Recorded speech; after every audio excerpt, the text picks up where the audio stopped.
नमस्कार. माझे नाव सूरज नागनाथ भोसले. हा माझा लहान भाऊ सुमित नागनाथ भोसले, ज्याचं वय 31 वर्ष आहे. 26 फेब्रुवारी 2025 रोजी महाशिवरात्रीचा दिवस होता. मी माझ्या कामावर होतो. मी ड्युटीवरती असताना माझ्या भावाचा मला सकाळी 6:15 दरम्यान एक फोन आला.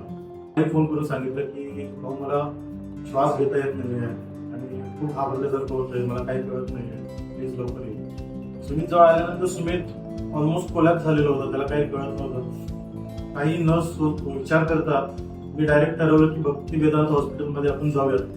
डेफिनेटली तिथे एक चांगली ट्रीटमेंट होईल असा माझा विश्वास होता आणि तसं मी त्याला घेऊन आलो. तर त्याला आणल्यानंतर मी आधी सगळ्यात इमर्जन्सी वॉर्डमध्ये गेलो आणि काही 5-10 मिनिटातच त्याला खूप तीव्र असा हृदयविकाराचा झटका आला.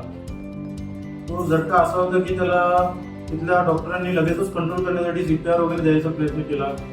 त्यामधून जवळपास तो म्हणजे त्याचा हार्ट बंद झालेलं होतं. डॉक्टरांनी मला वर बोलून घेतलं. त्यांनी मला स्पष्ट शब्दात सांगितलं की सुमित हा 98% डेड आहे, फक्त 2% चान्सेस आहेत, त्यामध्ये तुम्ही जसं म्हणाल तसं आम्ही ट्रीट करू. आम्ही लगेचच आता त्याची अँजिओप्लास्टी करू शकतो, पण त्यामध्ये त्याचे वाचायचे चान्सेस फक्त 2%. नितीन आपलगिरे सर, त्यांची पूर्ण टीम, ऑल सिस्टर्स आणि हॉस्पिटलच्या सगळ्या स्टाफला मी खूप खूप खूप मनापासून धन्यवाद देतो. त्यांनी आज आमचा भाऊ जिवंत आमच्या पुढे उभा करून दाखवलाय.